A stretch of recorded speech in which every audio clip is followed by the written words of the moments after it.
salasit. Ilagay ko na yung kanya, yung arms. Sabay minamasilyan ni Dani. Yan sa may baba. Yung mga uwang. Ayan. Mga uwang niya. Pinipinis na namin. Tsaka ito. Yung lamesa niya. Ayan. Tapos ko lang din na grenine.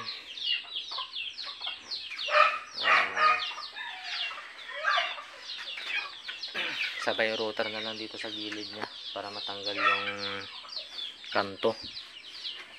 Tsaka ito yung kana naman. Yan, sa pinagawa bookshelf ata to, mga pinagpagawa, mga ilang kana to, ilang gawa ko na. Dami na yung nagawa ko nito. I-deliver na naman siguro mo na yan ni Bugoy, yung sabi ng kan kung i-deliver pa ngayon. Pinapatanong ko kay Michael sa dati niyang kan teacher, yung elementary. Saka yun, yung kama din na kasama nun, yung salasit. Sabay sinasandin na rin niya. Tsaka yun yung kung pala yung isang pintuan. Ito naman yung mga kan na naman niya, design niya, square. Tsaka ito yung rectangle na kan, magka diamond, back to back, kabilaan. Tsaka ito, tatanong ko muna kung anong kulay na ikukulay ko dito.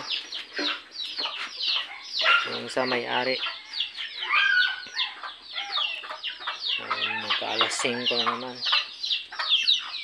Ito yung mga pinipinis lang namin ngayon. Kunti pa yung mga gawa ngayon. Baka sakaling matuloy yung papagawa na naman na aparador na dalawa. Plywood lang. Ipapalibor lang naman sa akin. Tsaka walang pintor o varnish, assemble lang yung aparador. Sakaling matuloy, yun na naman ang gagawin namin.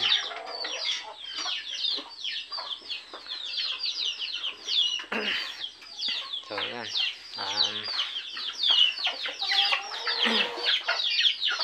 yung nga pala no bigat Bugoy kwa bonag tayo di aparador no bigat di aparador di balay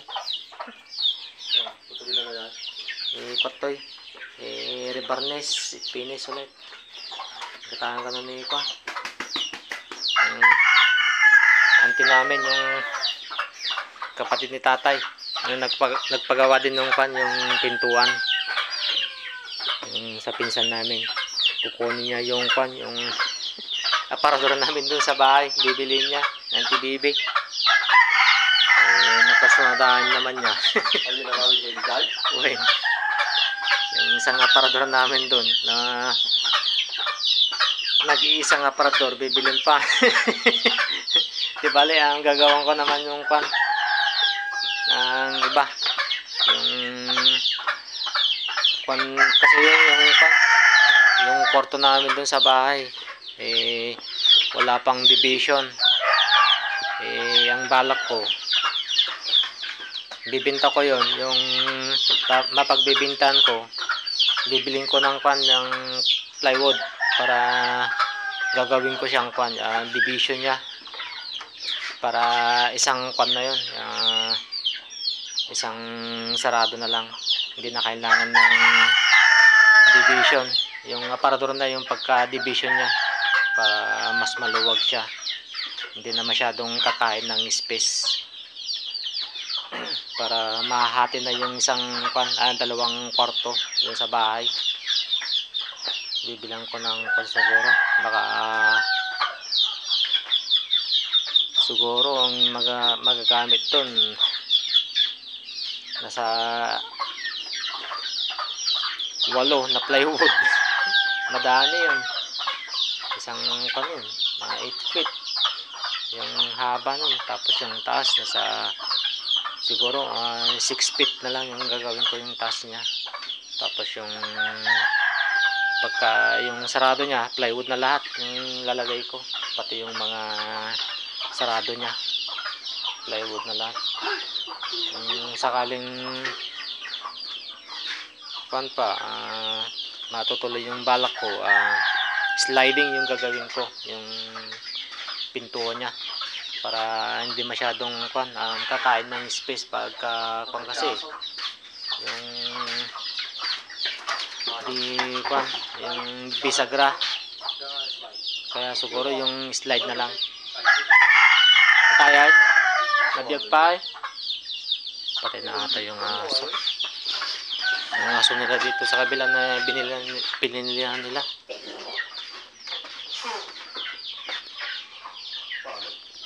Wala na, patay na. Yun, kawawa naman si Dugi. Yung aso nila dito sa kabila, yung binili nila na tuta na magkapatid. Kawawa naman. Hindi na ata sila makakapag yung alaga ng aso, kasi laging namamatay yung mga nila, yung alaga nila. Yung ganito pa lang yung mga tuta. Ewan ko kung bakit ganun, yung di na sila makakapag yung makakapag-alaga, laging namamatay yung mga tuta.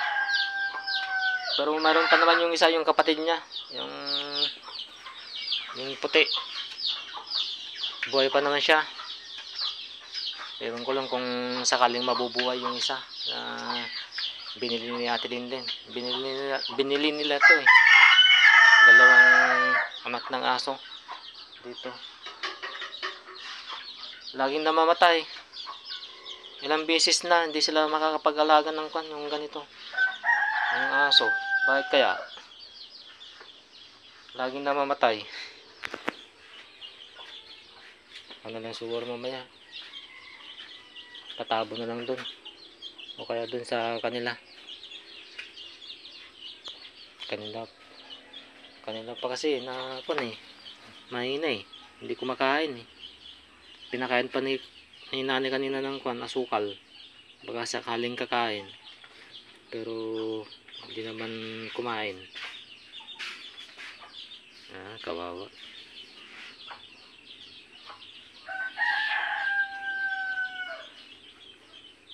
Wala talaga, hindi na buhay. Kung ano-ano na yung pinakain, para pinainom pa kanina ng gamot. Tapos si nanay pinakain din ng ng asukal.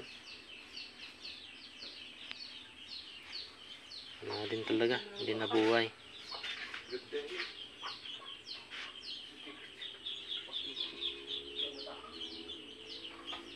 Awa naman. Padabo na lang mamaya. Mamaya konti kasi kapapatay lang niya.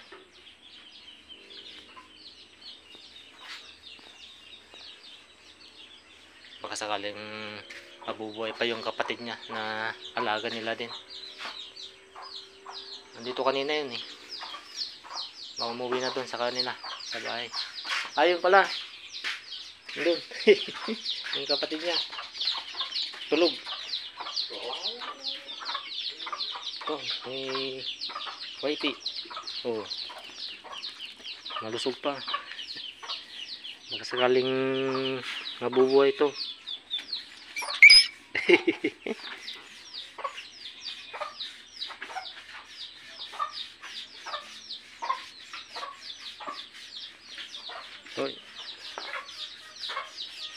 Yung isa lang yung namatay.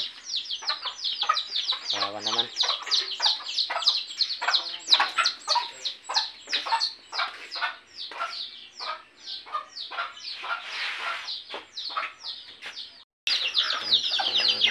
Tatapon na namin itong si Doge. Hindi na talaga nakarecover. Ayaw na kasing kumain. Pinainom na ng gamot. Tsaka asukal pa ni nanay kanina. Ito yung kapatid nyo. Tumae daw ng dugo kanina. Ito. Tatapon na namin. Medyo kuwang tanay. Ilaw-lawang. Medyo pa kurintindag mo. Yan, dito na namin ito tabon. Kawawa naman. Hindi na nakarecover.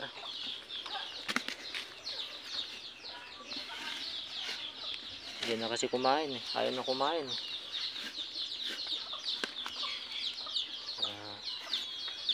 Ito lang na namin tatabon. Malapit dito. Sa may kubo. Yan. Aso nga pala nila dito sa kabila. Yung binili niya Ate Linlin. Yan yung kapatid niya. Yung magkapatid. Ito yung hindi nakaligtas. Pagkag? Okay. Nagkuhay. Sige, yun nagmunta. Lawlawan lang. Ito. Lawang baset.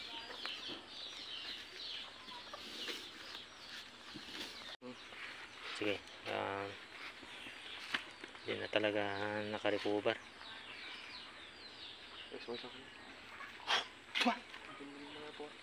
Ayos mo isa ka na. Eh, dyan, pugoy. Isa ka na yung sanjining.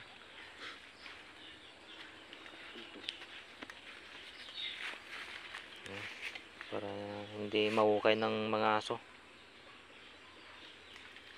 Kasi mo, dani, medyo kumadya eh. Nanti nagkuhan di sa ka na. Para maayos.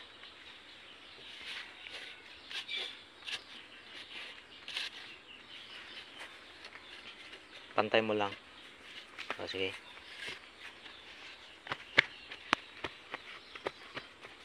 Ano yan? Ano?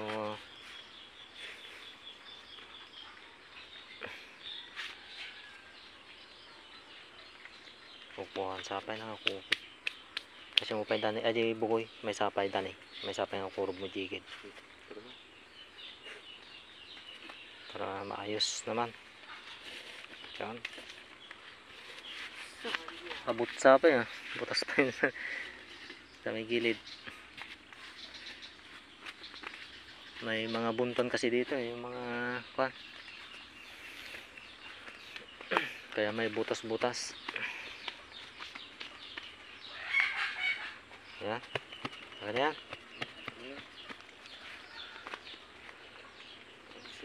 Tumigas na. Hindi na kasi nakarecover eh. Ayaw na kasi kumain.